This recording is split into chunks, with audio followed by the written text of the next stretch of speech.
to chase. It'll be a good disengage tool, and that's true. And they've got the stampede. And it's going to be like these chaotic, like it's going to be like these kind of.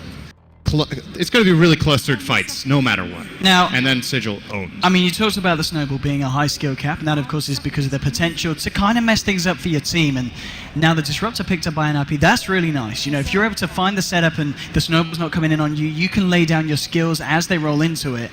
You've got to be careful as this Tusk not to lead your team into a very bad fight if the Disruptor's there. That is true. It's also one of the best heroes for NIP, but once again, I'm worried for them that you know, this game they have a different strat entirely where they want to push. So the aggression's definitely going to come out. But as far as the laning stage goes, I don't know if they're going to find a single pick. Like, again, they don't have these really good aggressive supports. Undying, when it comes to ganking, he's pretty bad. He's very, very good for lane dominance, so maybe they can get something out of that. But what have you got for ganking? You've got a Disruptor who can glimpse into Shadow Rays that's super situational at best. It can work. But you're looking at a Virtus Pro squad who can roam a Rubik Tusk. That Shadow Fiend is going to have the worst mid lane experience of his life, where no one can really save him. So they need to be very, very careful, and I think this time around Limp will not have a very easy early game.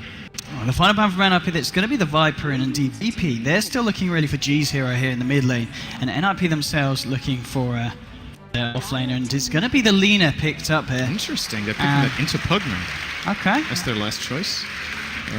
I was actually wondering if they were going to go for a Weaver again and just put the Gyro in. I think it could have definitely worked in this game. Another pretty good Weaver game.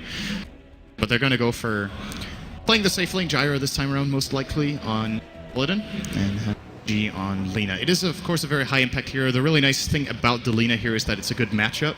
So instead of having a Gyro against Shadow Fiend mid, which I would say Shadow Fiend should win most cases, just, you know, you raise out the Gyro, you have superior range.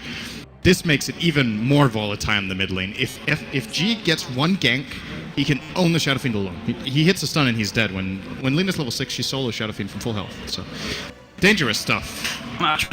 What do they go for now for Jonas and Fam? We've seen two heroes that would have been very nice, obviously being taken away. The Puck, the Axe, the Playmakers that we've seen Jonas and Fam do a lot of very successful things on.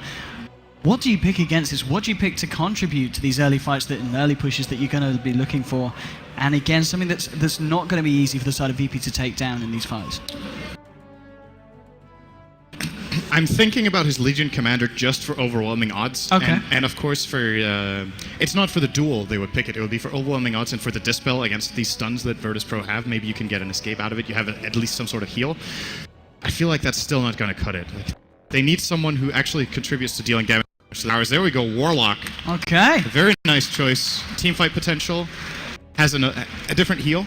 Obviously, I for Jonas in this game to go for a Fatal Bonds build rather than Upheaval. I think they need the damage output from it.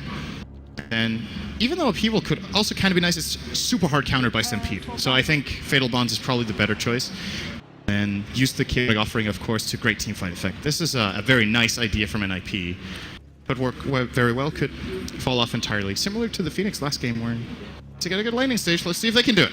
Indeed, as we get ourselves into this game 2 between Virtus Pro and Ninjas in Pyjamas. And let's get ourselves acquainted with the sides. On the side of NIP, it's going to be Hansken on his Undying Seal Kid. Of course, on the Disruptor, Jonas and Fam will be playing on that core Warlock. You're going to have Limp on his Shadow Fiend once again. And last, but of course, certainly not least, will be Era there on the Pugner. And Almighty Pixar, I'm joined by Sidran again for this one. And Sidran, what are we seeing from VP this lineup? We're looking at a G solo mid Lina. Should be very exciting to watch. We've got Lil on Tusk. Had a great Rubik game last time around. Looking for some more high skill plays out of him. Of course, Tusk, very nice support to shine on for him. Illidan will be taking the Gyro after a strong Weaver performance. FNG this time around onto the Rubik. And finally, DK Phobos will be playing Centaur, which I think these are the kind of offlaners that DK Phobos likes to play the most. He likes playing the strength offlaners. We've seen him on Centaur, we've seen him on Shaker in the last game. He also plays, I believe, Tidehunter from time to time for Virtus, so should be a good hero-player combination all around. Great support for FNG as well, for that matter, the Rubik. Good roaming playmaking support for him. G will be able to secure himself that top. NLP simply just head down to the bottom, and in terms of positioning of the lanes, it looks like NLP, they're going to run it aggressive, and which is going to mean they're not going to go head to head with the lane of VP, because they're going to have Gyro and Rubik on the off lane, and that is going to leave the center down on the solo lane. So, I mean, lane-wise, who's getting what they wanted here? I think VP. They'll be shutting down this Warlock very hard. It's actually a ridiculously difficult lane for Jonas. He can just get lifted into Rocket Barrage and die from almost full health, so he has to respect him very much. It's the same story for VP in the bottom lane with the Centaur, but I think there's less... They require less out of the Centaur than NIP do out of the Warlock for their game plan, and you see immediately NIP decide to rotate their Undying top to try to play 2-1-2, which I agree with. I think it's the right call. Now, what they need to be careful with is obviously their mid lane, where Limp is super scared right now. It's got 3 CS so far. Only one of them claimed with Necromaster. Actually, 0. All 3 of them were raises, so no base damage just yet. Could just get snowballed on at any point in time, and he'll just get destroyed. Top lane, we're going to see Tusk positioning himself here with the rest of the lane of VP. And as you said, both Jonas and Fan, and Hansky's going to have to be careful. And yeah, mid lane Shadowfiend getting low, backing up, healing himself up to health. But at the moment, as you said, VP maybe getting the upper hand in terms of the lane positions. But let's see what NIP can do with this one, of course. This is a big game for them. Winning this will enable them to go through to that final deciding match. If they drop this, they'll be going down to play against Alliance in the losers bracket, which is a position that neither of these teams are going to want to find themselves in. Absolutely. Already a mid lane, G dominating the Shadowfiend. You can just tell that G doesn't care about the supports, right? He knows Undying is laning top, and he doesn't think that Disruptor can actually gank him because he's level 1, so there's no kill potential. So he's playing very high up on the enemy cliff, bullying out the Shadowfiend. He's currently 11-6 against 4-0 on Limp, who fortunately for him at the very least finds a bounty rune, but he is struggling for farm. And I was about to say it's only going to get worse. I don't think that's the case. When Shadowfiend hits level 5, he will be able to raise farm, but until then, he's got a very good grip on this lane. And in addition to that, the Centaur bottom actually doing very well for himself. Era's going to get jumped on, though. Good defensive TP from Sealkid. Will get the glimpse, but that is not the glimpse he was looking for. Actually saving Lil. Very Might still surprising. find it here. I mean, they've got the Grip Fire. Era trying to move in with the blast, but actually the creep's blocking him up there. He's not going to be able to finish that one off, but at least there, the side of NIP, they don't lose anyone in Era, is able to keep himself alive with the help of Sealkid. Yeah, I think Sealkid had to glimpse there, though. Or he didn't have to glimpse. He could have not cast it, but if he wanted to try for a glimpse that would actually bring Tusk back into trouble, he would be outrun by the boots. Anyway, he was almost using it on max range already, so had to make the decision there, tried for it, didn't get anything out of it. It's a similar start to last game where VP are aggressing on a lane. Defensive TPs from NIP. They reinforce their top lane with Undying. Now they TP Disruptor bottom. Nothing gained. They're trying to contain the top lane as much as they can, as we saw them dropping the Tombstone there, forcing back the side of VP, trying to find the space for Jonas and Fan to find the CS. And in terms of farm, yeah, Arrow is up there. He's on for 16 for 5 at the moment. And Jonas and Fan, he's fighting a bit, but still Centaur and Jaro just with a slight edge. But it's early days and very close between these two sides.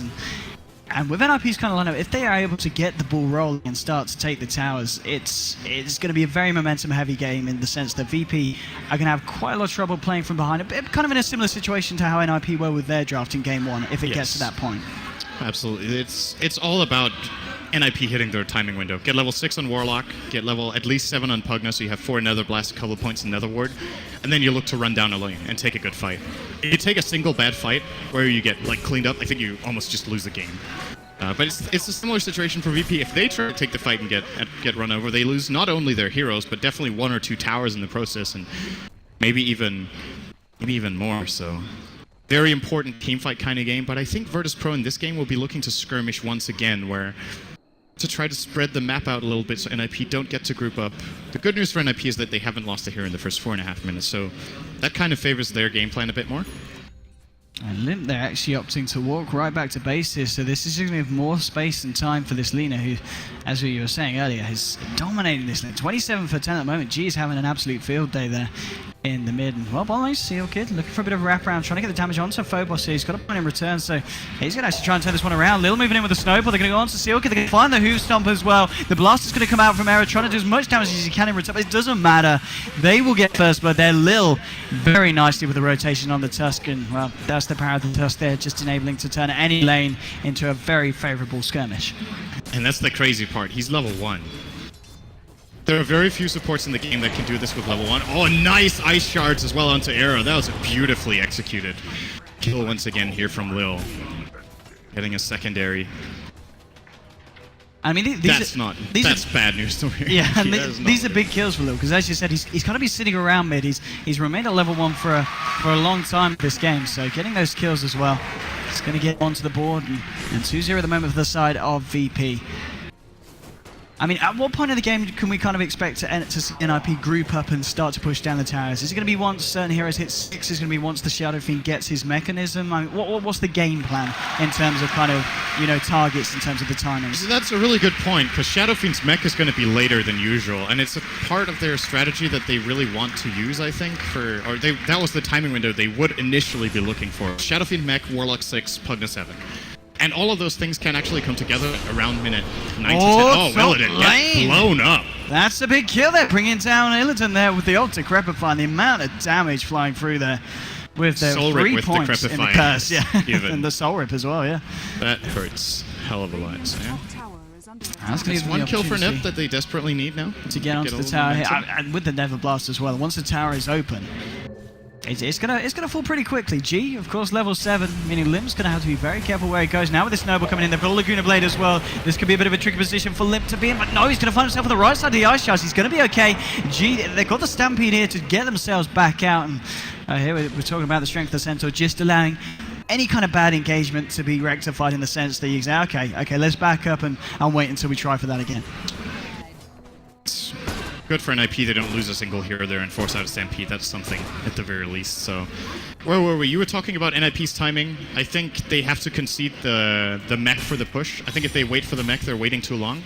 Either they get it, unless they get it maybe on Pugna, and he gets it a little bit earlier. Shadow Fiend is finding a bit of comeback farm, but Limp is very far behind the Lina right now, so they might have to just go for it without mech, where Pugna hits level 7 and Warlock 6, and they go with that, hope for a good fight, get a good tombstone, and try to snowball a little bit off that, but it's going to be very, very difficult. Lil, he's trying to trap Jonas and fan out, but again, the ice shards just falling short, pushing. That looked really weird, actually, that he didn't get caught in those. Maybe they're the new power, they're Power Cogs 2.0 with just roll the dice for whether heroes get into them or not. Seems a little strange at times, the interaction with that when heroes are moving and you cast Power Cogs and Ice Shards, whether they get in or not. Yeah, now it seems to move Jonas and Fan down to the bottom lane, so they feel that this is the safer place for him to be. They now have the Tricore here up at the top. Error being backed up by both Hansken and Sealkid, so really if anyone from VP decides to come out for a fight, but VP themselves just kind of focusing towards the mid lane, and they really want to try and find some action here, and ideally onto a hero and players such as Limp if he comes down into the mid lane, and he's not going to be doing that anytime soon, as G here with the double damage and the Laguna Blade ready and waiting.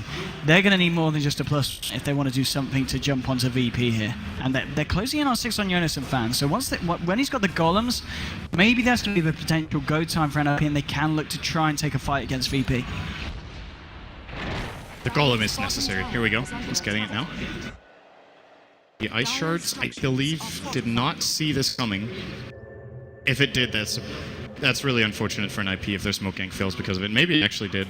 Sealkid canceling a TP. Still does not have boots at minute 9. The supports of NIP really feel so starved with not much accomplished just yet. Oh. We're starting to hit that sweet spot now for NIP, when stuff needs to happen. Era's got level 7, got level 6 on the Warlock.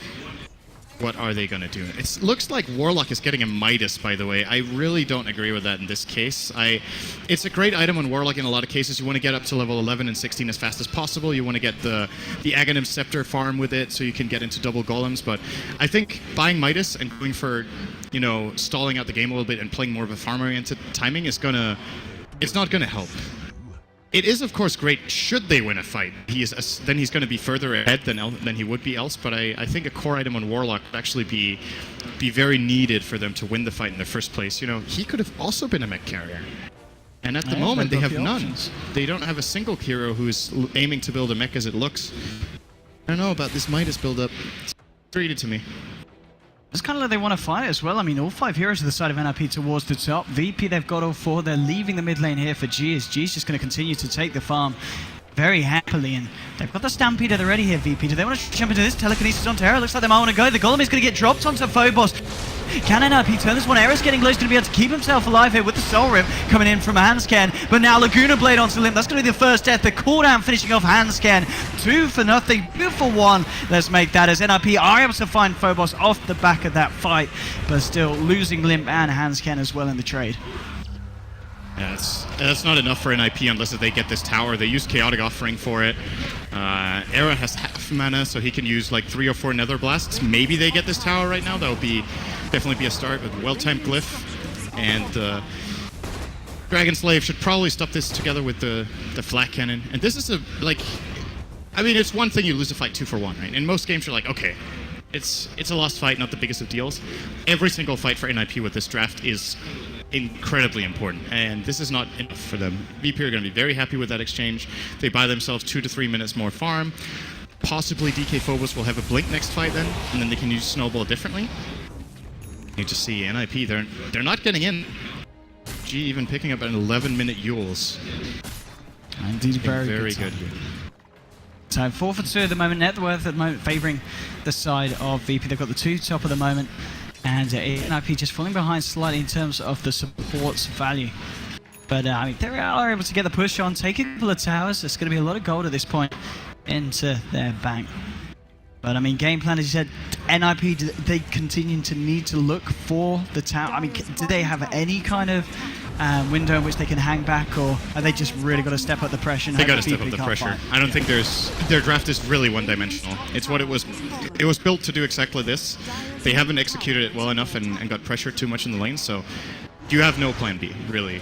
Oh, Lena's going to find Limp here in the jungle, and she's just going to go straight in Laguna Blade as well, bringing Limp low. He's going to keep himself alive here, but Stampy's going to be popped. Lil's going to make himself known as he goes in with a final punch. And at the same time, Illidan's just cleaning up in the mid lane, found himself a double kill. Jonas and Fam might be able to find the return kill here, and he will do indeed. But again, it's another trade that, if they get this as well, it's really, really not going to be favouring NIP. Make that a 4 for 1 as Lil comes in to secure the double kill. And again, VP just outplaying NIP. Illidan even, I believe, got the mid tower, or at least it fell. So that's a 4 for 1 with a tower claim for VP. They might find more, and they will. Oh my. That's the entire lineup of NIP going down within a minute. They're just styling over NIP in this game. This is not even close. You know, it's very early into the game. It's 13 minutes in. But if this kind of lineup that NIP is running is 7k gold behind at this point, their chance of coming back is so extremely small, especially when they don't have any teamfight items yet. They don't have the mech, they don't have an Axe on Warlock or anything like that. They don't even have level 6 Disruptor yet, which is a key teamfight ability for them. Look how active G is. As soon as the Laguna Blaze, it literally has just come off cooldown, and he's going to use, he doesn't even need to use it here with Phobos sending up with the Stomp. They'll find Limp again. G, he hasn't got the mana here for the Laguna Blade. Now he's going to get caught out by the Glimpse. The question is, can they bring him down? They're going to drop the Golem for this one. They really want to find G, but now Illidan turning up with the cooldown and the Flat Cannon, bringing everyone on NLP low. 3 down. It looks like it might be 4 as well, as Jonas and Fan will fall. Double kill for Phobos, double kill for Illidan. 13 to 3. Again, this is not great for NIP. VP are they're destroying them. You know, you don't want to say it, but this game is like almost mega over. Minute 14.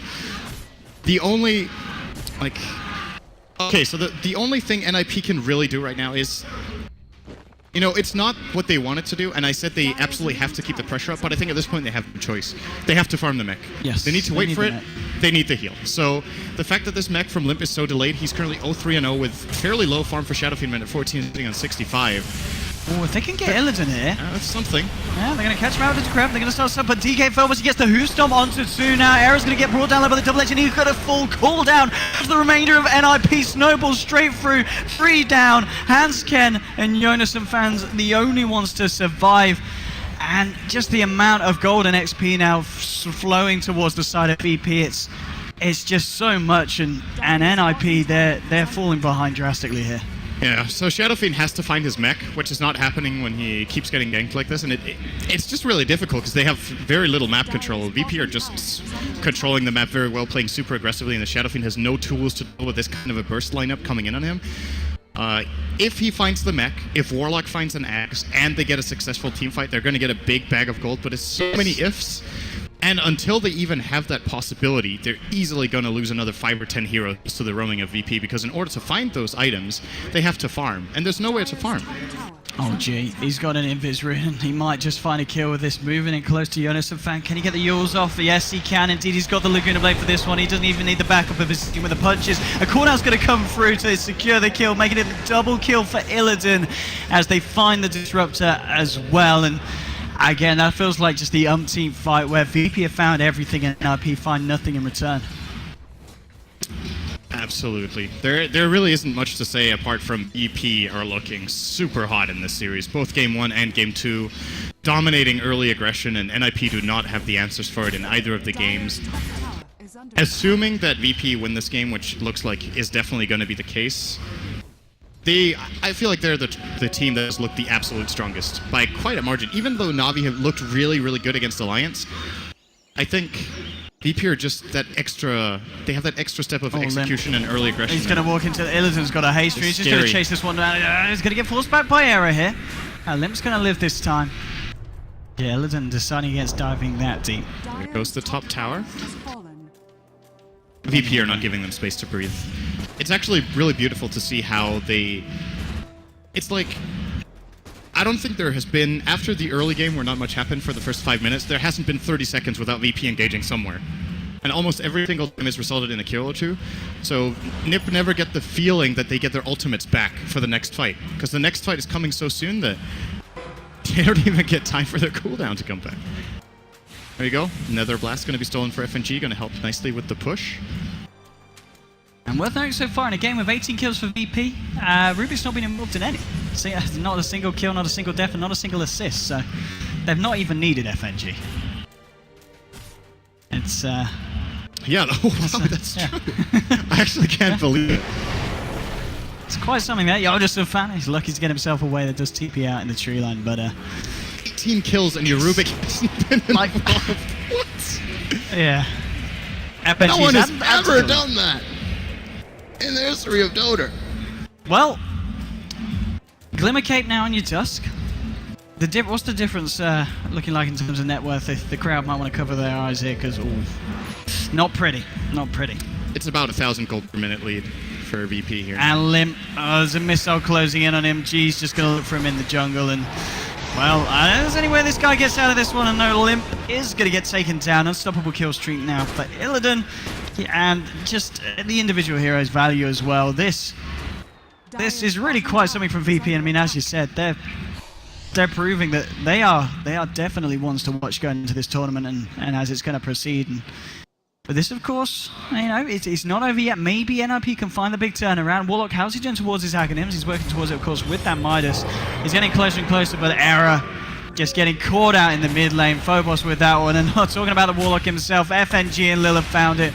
Slowing him down with the Warwish punch. They're going to lift him up. Is he going to get a chance to throw down the golem? Yes, he is. Maybe they can try and test water around, but Lily's got a Glimmer Cape. They don't have detection. Lil's going to be able to keep himself alive, and now with the Snowball picking up FNG. Wow, he doesn't want this Rubik to die. FNG might still fall, though. He's been trapped in the tree line here. They will bring down the Rubik. But they've already lost two, and Illidan just on the backlines cleaning up. Phobos getting the Who-Stomp on the double edge onto Limp, controlling the Shadow Fiend. He'll go down as well as Jonas and Fan. Triple kill for Illidan, killing spree for G. They are literally all dead. GG is called 19 minutes into the game. 24 for 4. VP are looking ridiculously good. Cinder and able to stop NIP. And I mean, NIP, they're having quite a run this tournament. They were looking really strong against the teams we've seen them so far, but VP just turn up to the party and they say, guys, we're on another level. The VP versus Na'Vi game, the winner bracket final, is going to be super explosive. These teams are going to be fighting constantly and just looking for kills. And once again, Lil is looking really, really good for this team in both games. His early rotations in game 1, it was on